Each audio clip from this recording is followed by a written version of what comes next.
You are listening to the Mark Lesko Podcast, a podcast by diehard fans for fans. Mark covers all things Penn State football and the Pittsburgh Steelers, as well as anything related to the sports and fitness world.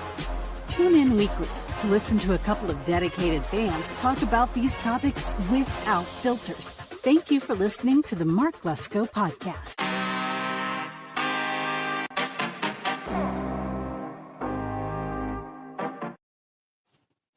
All right, everybody, welcome back in to another episode of Steelers Central here on the Mark Lesko Podcast. Got Steelers Eagles today. I mean, massive game. Jared, I don't know if you listen to Jersey Jerry's podcast. You know what I'm talking about, Jersey Jerry from Barstool? I heard you talk about it, but I've never watched the podcast before. I don't know the other guy's name. But, hold on a second. I'm going to look it up real quick. Because I don't know the other guy's name that does it. But after every game, he's on Instagram, like, just yelling into his camera.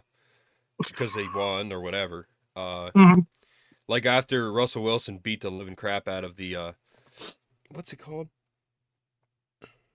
Gosh darn it, man. It's a good podcast.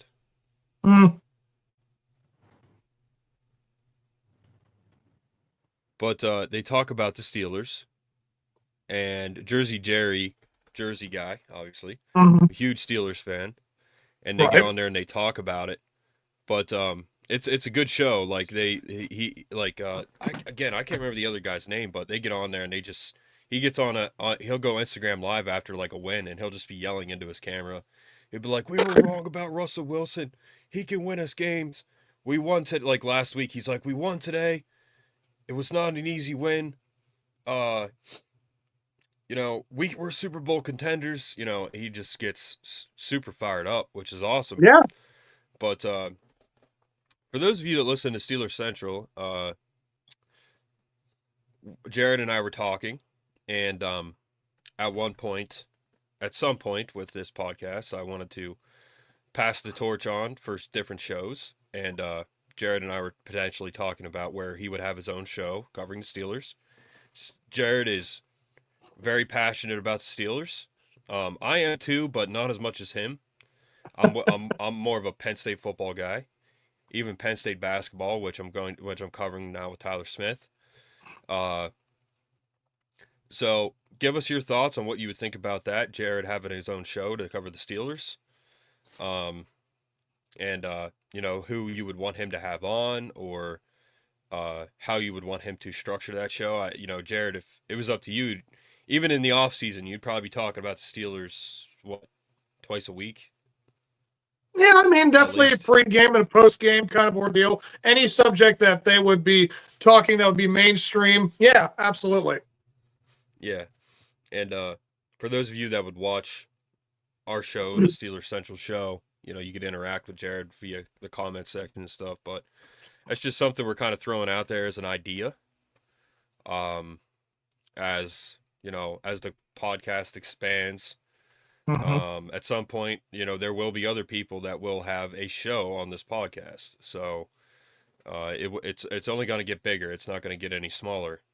And one thing that my podcast does, we put the shorts, the clips, and everything all on one channel. We don't have a separate channel for clips and stuff like that. It's all one channel. So that's something that I'm considering. If Jared, is open to that, which he seems to be, which is good. Yeah. And because I want Jared to be able to come on here and talk to Steelers as much as he wants. And I would essentially, if I were to come on or anyone else were to come on, I would be a guest on his show, essentially, because it would be his show. So, Jared, again, we got a big game today, Steelers-Eagles. Yes, sir. As always, I'm very optimistic about everything on this podcast. Therefore, I think we're going to get crushed. Yes. On that note. Yeah, it's sarcasm. I am not optimistic rarely on this show. I'm usually pessimistic, but I kind of see it as being realistic. All Right. right, so by the way, this one girl that does betting for ESPN, Mm-hmm. Erin Dolan, she does like ESPN bets. Okay. Right there, Erin Dolan. Yes. That's a pretty young lady, Jared, I must say. Pretty. Dude, man. Yeah, look at her. But she does betting and she's good at it. So Yeah. good for her. I don't really bet.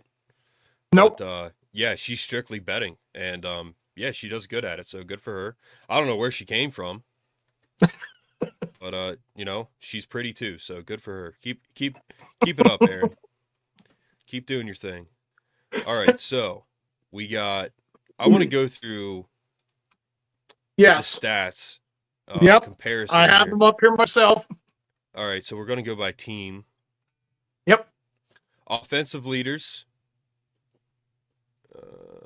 Complete leaders.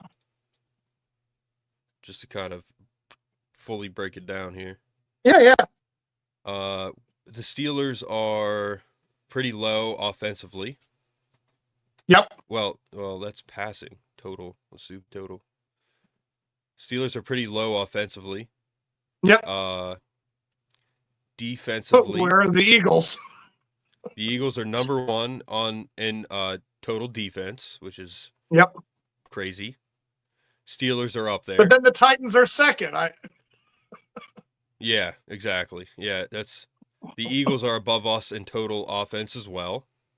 Yep. So that's kind of the matchup there, man. It's gonna be their offense, which is total stats, are better than us, and defensively, they're better than us in total defense. Right. So obviously, we are the underdog in this game. The Eagles are very good. I just want to first and foremost say that I give all the credit in the world to the Eagles. They're a good team. They have they are. They have our guy Saquon on there. So you love to see that. You love to see him have success. Yeah. Now he's on the Eagles. I don't hate the Eagles. I hate the Ravens. I don't hate the Eagles, but Eagles fans are typically they're kind of like Ohio State fans. Like they're generally very delusional and they're just they're a horrible fan base. I'll just say it. They're a horrible fan base. They're not nice. I've never heard one good thing about Eagles fans. Never. But I once worked with a person who was born and raised in Philadelphia, and she had gone to games their whole life, and I remember them telling a story about they went to an Eagles game at whatever it used to be. I know it's like Lincoln Federal now, but whatever the stadium was before, they said they went there one time. They would never go to another Eagles home game again. They actually changed allegiance to the Bucks, to Tampa Bay. Kidding. Oh, yeah, they changed allegiance. I mean, they said they were born and raised in Philly. They went to these games, and there was one time, I think how they worded it was a lot of spitting and a lot of, just stuff that you just don't want to hear about. It went down in that particular game, and the fans and in the stands, and I just was like, man, that's awful. I understand we may trash talk ourselves. I think every fan base has their own ability to go overboard and or say whatever. I mean, if anything, I think we just think we're the greatest thing that's ever happened, but they think that, but they're, they haven't been that maybe 6 times out of their entire history. They had 3 or 4 years of a stretch in the early 2000s. They had the stretch in the 2017-18 where they won the Super Bowl, and now they're kind of picking it back up again. So this would be the 7th time in the 60-70 year history of the Eagles that they actually have legitimacy of being in this conversation. So again, everyone talks about what the Eagles, Nick Sirianni's the biggest problem. The head coach does not make good decisions. I hear it all the time. I have a coworker who's a big Eagles fan. I know a lot of people who are Eagles fans, but we go back and forth all the time at work talking about what it is that is our weaknesses. And they keep bringing up that coach. They're like, oh, we can deal with Jalen Hurts. We can deal with Saquon. Saquon's a godsend. We finally have something that makes us one of the greatest things ever. And he is. He is arguably one of the best running backs to come into the NFL, and he just happened to be put in that situation in New York. He had to deal with it for 4 or 5 years, and now he is going to be like one of the greatest to do it, because now the Eagles have pretty much built this offensive line, which is, in my opinion, a top 5, top 3 offensive lines in the entire NFL. So when you have all that going for you and you have Saquon, it's like, yeah, it's one of the better situations he could have gone into. I'm very happy for the guy. Now, but yeah, like they're talking with Nick Sirianni being their biggest weakness. I totally understand that, because they have their issues on the sidelines. Like, fans are screaming at the guy. They don't know how to deal with his problems. Like, and he has to bark back. It's just like, guy, just focus on the game itself. Like, their home record is really good, but if you look at all the games they've won this year in Philadelphia, they barely squeaked by the Browns. They barely squeaked by the Panthers last week. I mean, the Panthers, like, they're 3-9, 3-10 for crying out loud. I don't care if any team can play upset at any given time, but that's one of their biggest issues. And with Jalen Hurts' issues concerning me about a fan, like, they have 4 or 5 straight games where they have not thrown over 200 yards passing. So, I mean, that's a huge hole that they can expose. I mean, TJ Watt and Highsmith could go absolutely crazy today, regardless of what that line may be for the Philadelphia Eagles. I feel like if there's one thing that we can really get going with this game right now, is you just got to hope that the defense plays their butts off. I mean, that's just really what it's going to come down to. They have all these things going for them defensively, but we're down George Pickens. That's what I kept hearing from my coworker. It's like, how do you expect to do something without George Pickens? He's one of the more important players for your team. Yeah, I get that. But right now, what we have to go off of is you have Pat Freiermuth. Dude had a great game last week, but he was only targeted 3 times. Like, everyone who's a real Pittsburgh fan knows that this team, for some reason, just does not want to use the tight end position correctly, and particularly Pat Freiermuth. I mean, Darnell Washington will get involved more than Pat Freiermuth. I don't really mind that. I mean, because again, when you have a 6'7", 278-pound monster being your tight end, I will very much welcome that. That's a huge threat. But still, it's like Pat has the ability to become a top 10, top 5 tight end in this league if they just know how to scheme him better. He's always open in the field. I don't see the guy ever dropping a pass. So, yeah, like Russell Wilson being brought into the Steelers, like, that's not a coincidence that the dude's record is 6-0 against the Eagles. He's 4-0 in Philadelphia. He has yet to lose a game in Philadelphia. So you're looking at a great situation for the Steelers using every bit of that. So it's like Russell Wilson and that defense using like whatever tight ends you want to use. I feel like that's one of the more important factors going into this game if we're going to have a chance. Yeah. There's a lot on the line here. The Eagles are in a pretty convincing lead of the AFC North. But it's the Steelers at Philadelphia. Again, it's going to be a hostile environment. It's going to be, it's going to be a hostile environment. It's going to be loud. Here's the thing, man. Like you said, the offense needs to show up. I have confidence in Russell Wilson. I have confidence in our entire team. I have confidence in it's going to come down to our defense pretty much stopping Saquon. And then if they do stop Saquon, can they also stop the receivers? A.J. Brown is another diva receiver in the NFL, just like George Pickens. I mean, A.J. Brown, they're winning games, and he's still upset. I mean, that's just pure selfishness. That's So been the again, here's topic for another. a lot of the analysts for ESPN and all them. It's just like we bring up the functional issues that the A.J. Brown is bringing up and all the drama that comes off with Jalen Hurts. It's like, well, listen, does he have a point? I brought up, again, 4 or 5 games that you have not thrown over 200 yards passing. So it's like when you only give your star diva receiver 4 catches for like 43 yards against the Panthers, for crying out loud, like, I'm sorry, but that definitely makes you just kind of go like, what else can I do to get me the ball? If we're playing a defense like that where it's like they can open up the field completely, and yet you still didn't really do a whole lot. You just relied solely more on Saquon running. Yes, that is your success. But if you expect to be a Super Bowl team, you cannot just rely on one side of the ball. Like, I understand that you can go through an entire stretch and do it. You've won 9 games in a row, so obviously you're doing it now, but you still have 4 games left to play in the season. You have the playoffs you have to get ready for between the Vikings and the Packers, between the Lions. I mean, dude, it is not like a cakewalk for Philadelphia. I mean, they are the second best team in the NFC right now, but those other teams, dude, they've got their stuff too.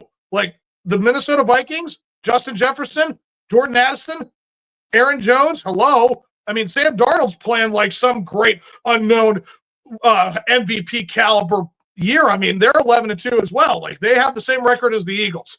And again, Detroit Lions, come on. Jared Goff is on the pace to like have like one of the greatest throwing yards of his career. He's almost at 5,000 yards already. He still has 4 games to throw. Again, you got St. Brown, you got Gibbs, Montgomery. That whole team is absolutely insane. And the Packers, they have just one of the most remarkable cores. Like, if you don't know anything about them, dude, they're averaging 25, 26 years of age. They're playing like they are right now. They're 9-4, 9-5, and they average 25, 26 years of age. 2 years from now, dude, that could be the scariest team in the NFL. Everyone is the same age, and they're all playing on the prime of their careers right now, doing what they're doing. That is not going to be easy for teams like the NFC. And you can't even sleep on your own division with the Commanders. I mean, regardless of what the Commanders may not have as opposed to you guys, they still have Jaden Daniels, who is really showing to be a quality young quarterback who has a chance to get up in the MVP conversations in the foreseeable future. So, I mean, you're looking at, again, 4 or 5 teams that you have to get ready for in the playoffs. And I'm saying you got to know how to do it all. You got to have the great kicker. You got to have the great punter. You got to have special teams doing everything. And I'm saying the reason why I bring all that up is because the Steelers got that, dude. They really do have that. The Steelers have Russell Wilson. They do have playmakers like Pat, like George, like Darnell. And listen, if the offensive line can hold it together a little bit to give Jalen or Najee just a little bit more of a hole, get them better yardage. I know ever since the Giants or Jets game, Najee hasn't hit 100 yards in a game, or neither Jalen, but it's like the run game has kind of disappeared a little bit. I'm not saying we have to bring it out this game, but if we were to show it in this game, on top of what, like I said, quarterback, kicker, punt, special, whatever you want to bring up, everything is starting to really show itself for the Pittsburgh Steelers. And I'm saying we do have a shot to do something against a team like Philadelphia. I'm not saying we can win, like, or be like, you know, a big showcase or whatever and prove everything without George, but we do have a chance to win this game today. Yeah, we do. We definitely do. And looking at next year, you know, going through the depth chart, we have a lot of injuries. George Pickens is out right now. Roman Wilson's been on IR. Oh, It'll be I want to nice see when we that get kid him so back. bad. Yeah, if we can get Mike Williams back, you know, next year and Roman Wilson back, I think we're going to go receiver in the draft at some point, if not get one in the offseason. But, you know, we haven't seen Fatanu, our first-round pick from last year, so I think at line we're good as long as these guys come back healthy. I don't know when Cam Hayward's going to leave, but, you know, overall, man, we got a pretty good roster. We need, like, another linebacker, defensive back, receiver. Besides that, you know, if we can go forward with Russell Wilson, you know, we got a pretty good roster right now. You know, it's kind of being held together by some duct tape. Excuse me, because we have so many injuries. But next year is looking pretty positive for the Steelers and Penn State. But Penn State's kind of in the same situation, if you will. They don't have as many injuries, but the Steelers are looking good for next year as well. But it's just something I noticed with the Krispy Kreme donuts now at McDonald's. That's just something I noticed with the depth chart. So, Jared, what's your score prediction for today? Do you have one? Well, naturally, again, when you have two really great defenses and the special teams doing what they're doing with Chris and Jake, I mean, Jake's kind of in the middle, like Jake Elliott, their kicker. He's kind of in the middle of the place. I think he's like 15th or 16th at kickers, so he's kind of in the middle of that. I do predict this to be a low-scoring game. I would say if we're going to win this game, we're going to probably see 20 to 17, 21, maybe 17. I'm not saying we're relying totally on Chris Boswell, but like, again, you're looking at guys like Darnell or Pat maybe to get a touchdown. Maybe we get a special team or a defensive interception or something, and we get like a small little pass to Williams or someone like that. And, Chris Boswell kicks a couple field goals to give us 20. Like, one thing is for sure, this is not going to be a blowout by us. Like, I don't foresee the Steelers going out there and winning like 27-10 or something like that. That's not an option. Like, it's either going to be, we're going to be close and we win it in the end, or the Eagles might take advantage of what we don't have, and it could be a rough one. I'm not predicting that at all. I think our defense is healthy enough to stay in this game, make it look pretty close. But it's definitely going to be something of that nature. So I'll give this, if we're going to win, I'm going to give this a score of 21-17 Steelers. But realistically, I'm going to probably say 24-17 Eagles. Yeah. Yeah. I think the Eagles' offense is way too high-powered right now. We're catching them at a bad time. Saquon's on fire. I mean, he's in MVP talks. He is. I think it's going to be like 31-17, 38-17 Eagles, because I think they score points. And on top of that, they have the best total defense in the NFL. So it's going to come down to our defense. I think we could score some points. Unless our defense totally shuts down their offense, I don't think we have a chance. So I'd say 38-17. The spread is -4.5. I think that's pretty comfortable for Eagles bettors. Money line Eagles. Over under, I think, was like 44.5. I think you could probably hit the over on that too. So I got like 31-17 realistically. I think that's what it comes out, because, man, this offense again is just way too high powered. Unless our coaching staff really comes up with a good scheme. I mean, they have Devontae Smith, they have AJ Brown, they have Jahan Dotson, they have Saquon, Lane Johnson, the only good player to come out of the 2013 draft. Really, honestly, that draft was horrendous. Still, and he's got those freaking arm sleeves on, like he's just got the whole getup going on. But they just have way too many weapons, man. They do. And I love the addition of Mike Williams for us, but we're some injuries away. I think we're honestly, like, next year, like I said, we're a receiver and another defensive addition away from being legit contenders. If we had Roman Wilson playing, we had George Pickens playing, plus another receiver with Mike Williams and Calvin Austin. I mean, Calvin Austin, man, that's another name. Fast. Roman Wilson is a tough little guy. Mike Williams, he's a transformer. He's like Megatron. He's just, I mean, dude, think about that. They called Calvin Johnson Megatron. Yeah. Isn't that, you know how like insanely good you have to be called a transformer name? That's true. Well, dude, the guy was like 6'4" and 220. I mean, that's a huge dude. I mean, for a wide receiver. I mean, he was drafted and made the Hall of Fame before Tom Brady. Tom Brady was drafted in 2000. Calvin Johnson was drafted in 2007. Yep. And made the Hall of Fame before Tom Brady retired. Isn't that crazy? Yep. That is. But he's like Calvin Johnson, man. He's just huge. He's huge. Now, the OG Mike Williams from USC back in the day, to me, that's the original Mike Williams. But this Mike Williams from Clemson, again, any player that comes to the Steelers can become better. And he's doing better, I think, here than he has done in his whole career. Yeah. Well, dude, I mean, he was He's a such great a addition. factor with the Cleveland Brown games. George was out, so they needed to infiltrate Mike Williams into the game at some point.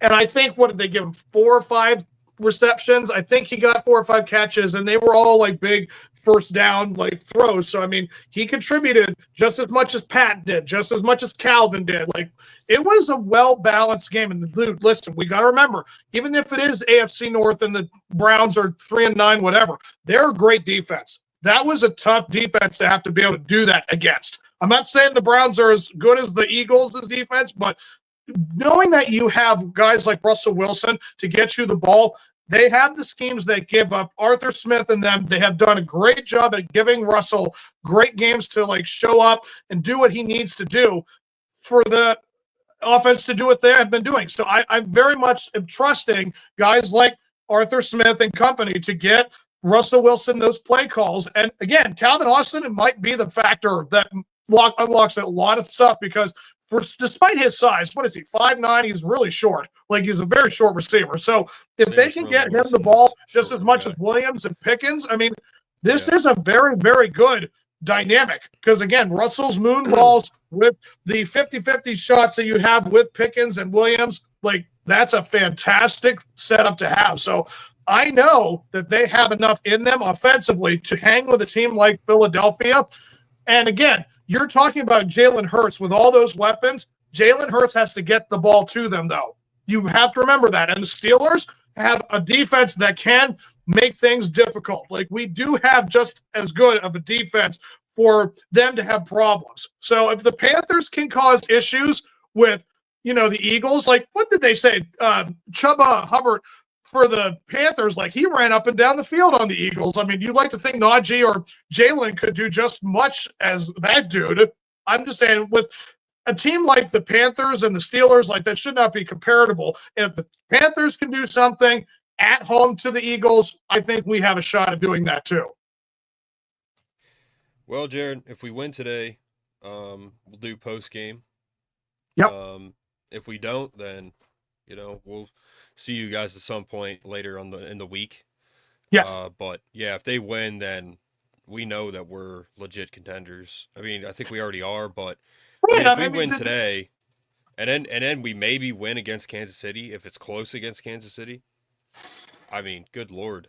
But I mean, just look at this, dude. I mean, I'm saying, I want to be the most positive you can possibly be with this situation. So this whole stretch, they call it the gauntlet. I love the name because it is true. Think about how this sets up, though. We beat the Eagles. We win. We get a playoff berth. We clinch a playoff berth. We then are now in the playoffs. Then we play the Eagles. We beat them. We take the AFC North. And if things go out like they could for the Chiefs, they go and play Texans, or they get upset by them or something like that. We play them on Christmas Day. We then have the number 1 AFC seed. I mean, I'm saying it all is kind of like building up to this. Like, if we keep winning and we win all these games, we have an opportunity to do all those different things. So, and again, with the AFC being what it is, the Bills right now, to me, are the best team in the AFC. They just have so much going for them. Keon Coleman and that Shakir, I think that's the last name of the wide receiver. He is really good. If you've not seen that guy, dude, he has some spectacular highlights. And then, of course, you have Amari Cooper. Like, that is a great wide receiving core. And James Cook, being the great running back he has shown to be in Buffalo. Josh Allen, he makes plays like no one knows how to. Like, he is one of the most creative quarterbacks that knows how to both throw the ball and run it at the same time. It's one of the tougher teams to really prepare yourself for. So, I mean, the Chiefs, they've had a lot of lucky wins. Everyone talks about, like, it goes back and forth with it, but I think it's more luck than it is actual skill. And the Texans, they are what they are. They have their players. I think they have C.J. Stroud. It's a great option. Joe Mixon is a good running back, but it's like the sustainability of how they play other teams like the Bills and them. It's like they're not there yet. And then the Ravens, they're 8-5. They'll probably be 9-5 today. I don't really know. I currently see that the score is 21-7 for the Ravens. So, yeah, they're always going to be in the conversation. But, dude, we're right there. Like, we are definitely in the conversation between the Ravens, the Bills, the Chiefs, and the Texans. We definitely have a shot at being one of the better teams in the NFL. So we do this today. Yeah, there's no discussing that. Yep. Again, we're going to be doing a giveaway. So for those of you that comment on live on our shows, Penn State, Steelers, or whatever, Penn State basketball, we're going to be doing a giveaway. So you'll be entered if you comment live. If you tip us on Rumble, you'll get a double entry. So please interact with us in the live streams. But most of the viewers already know that. Trying to get to 1,000 subscribers. Going to do a 500 subscriber giveaway. We're up to 527 now. So, yeah, keep the comments coming, guys. And if we win, we're going to come on for post game, as I said. And I saw that Tyler Warren ended 7th in the Heisman voting. Yeah. Again, Ashton Jeanty should have won. Dylan Gabriel should have been second, if not win. And then, I mean, he had 4 touchdowns against us in the Big Ten title game. That's insane. That's huge. Travis Hunter, incredible athlete. Love it for him. He had Lil Wayne at his ceremony last night. I love Lil Wayne. He's the man. He's very short. He's like 5'5", Lil Wayne. Did you know that? Well, yes. I got the LIL meant that, yeah. It would be ironic if he was as tall as Snoop Dogg. Yeah, how about it? But yeah, it was funny to see him there last night because Lil Wayne, I've always liked his music, and I've always heard that he's a great guy. Dude, to be honest with you, man, if you're at a Heisman ceremony, like, I think you're probably a pretty good guy. You're a mentor in some way right. to a young player like that. He had his high school coach there. He had Lil Wayne. He had Dion. He had Shadur. He had his wife or his fiance and his mom.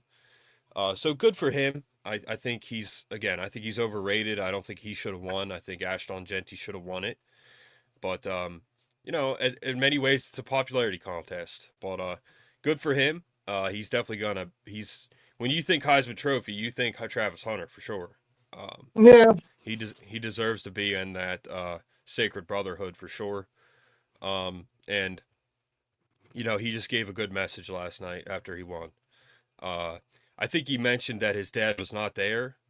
He wished he was. I kind of missed that part. I think his dad was unable to make it. I can't remember why. But it sounds like his dad is still I think from what he said, it sounded like he said, I know you can't be here tonight, but it sounds like he's like, I don't know what the story is there with him and his dad, but he said he did it for his dad and his teammates in high school, and his high school coach was there, and his high school coach was there, and he said that, we had a lot of talks about, my future, and Shadur called Travis Hunter, said join us at Jackson State, and he did. I mean, you give all the credit to Deion Sanders. He's the number 1 athlete in his class, Travis Hunter. Commits to Jackson State, an HBCU, and that's not a national contender. No. Just because of the division they're in and stuff. He almost went to Florida State, and then he went to Jackson State instead. The number 1 player in the class. Like, that's insane. And then they moved to Colorado, which they probably already had that plan, that they're going to a Division I school, and then he wins a Heisman. I mean, all credit goes to Dion and what he did for that kid, and congratulations to him. But I think Ashton Jeanty got a little bit robbed. Brett also thought that he got a little bit robbed. What Ashton Jeanty did this season is unreal. That's video game numbers. It's hard to do that in video games, let alone in real life. So good for him. But Jared, let's get this W. Yes, sir. And if we win, we'll be on tonight. So, all right, guys. Thanks for coming on. And Jared, I'll talk to you, man. Yes, sir. Let's go Steelers. See you guys.